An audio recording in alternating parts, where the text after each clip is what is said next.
Hi friends, இன்றைக்கி ஹெல்த்தியான ரெசிபியான பாலக்கீரை கீரை குழம்பு செய்யலாம்.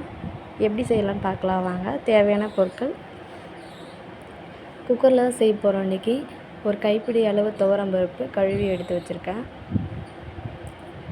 பாலக்கீரை நானே வீட்டில் ஒரு தொட்டி வச்சு வளர்த்துட்ருக்கேங்க. இல்லை ரொம்ப ஹெல்த்தியான்றதுனால பாலக்கீரை 2 கைப்பிடி அளவு கழுவி எடுத்து வச்சுருக்கேன். பச்சை மிளகா காரத்துக்கு ஏற மாதிரி ஒரு 7-8 ரெண்டாக கட் பண்ணி வச்சுருக்கேன்.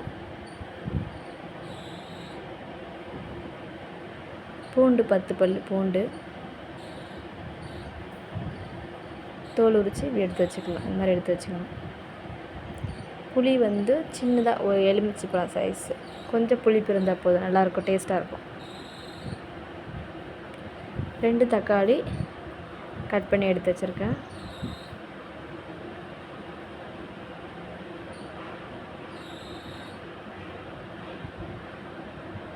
தாளிப்புக்கு 2 வெங்காயம். இப்போ வாங்க எல்லாத்தையும் ஆட் பண்ணிக்கலாம். புளி, தக்காளி ஆட் பண்ணிக்கலாம். பூண்டு குக்கர்லேயே செஞ்சால் கூட சூப்பராக தான் இருக்குங்க, குண்டால் செய்கிறத. பச்சை மிளகாய் ஆட் பண்ணிக்கலாம். இப்போ கீரை ஆட் பண்ணிக்கலாம். கீரையை நீங்கள் கட் பண்ணலாம் வேணாம், அப்படியே வச்சா போதும், வெந்துடும். அது குழ குழன்னு ஆயிரும், கடையத்துக்கு ஈஸியாக இருக்கும்.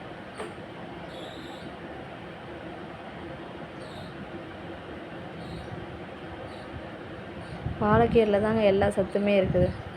உப்பு ஒரு அரை ஸ்பூன் உப்பு ஆட் பண்ணிக்கலாம். தண்ணி ஒரு 3 கிளாஸ் போதும், அதுவே போதும். இப்போ மூடி போட்டு ஒரு 5 விசில் விட்டு எடுத்துக்கலாம். பாருங்க, கீரை நல்லா வெந்துருச்சு, பருப்பு கீரைலாம். இப்போ எல்லாத்தையும் திருப்பி விட்டுக்கலாம் கடையத்துக்காக.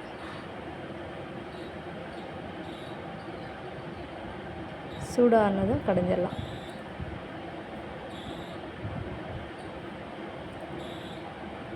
கடைஞ்சிட்டு காமிக்கிறேன் உங்களுக்கு. பாருங்கள், கடைஞ்சாச்சு. இப்போ தாளிச்சிக்கலாம். தாளிப்புக்கு 2 வெங்காயம் கட் பண்ணி 2 கொத்து கருவேப்பிலை. இப்போது கடாய் வச்சுக்கலாங்க. கடாய் சூடானதும் எண்ணெய் விட்டுக்கலாம். கொஞ்சம் எண்ணெய் நிறைய ஊற்றுங்க, கீரை குழம்பு டேஸ்ட்டாக இருக்கும். ஒரு 4-5 ஸ்பூனு எண்ணெய் சூடானதும் கடுகு ஆட் பண்ணிக்கலாம்.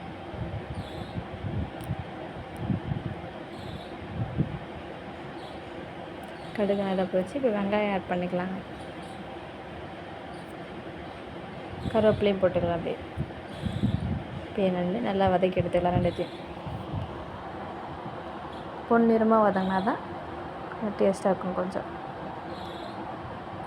எதையுமே பார்த்து சமைங்க. சமையலில் மட்டும் நல்லாத சமையல் கூட சூப்பராக இருக்குங்க. இப்போ தாளிப்பு எடுத்து அதில் ஊற்றிக்கலாம். பாருங்கள், பார்க்கவே டெலிஷியஸாக இருக்குங்களா? சாப்பிட்டா சூப்பராக இருக்குங்க பாலக்கீரை குழம்பு. நீங்களும் செஞ்சு பார்த்துட்டு சாப்பிட்டு எப்படி இருக்குன்னு சொல்லுங்கள். இந்த வீடியோ பிடிச்சிருந்தால் லைக் பண்ணுங்கள், ஷேர் பண்ணுங்கள், கமெண்ட் பண்ணுங்கள், சப்ஸ்கிரைப் பண்ணுங்கள். பாய்.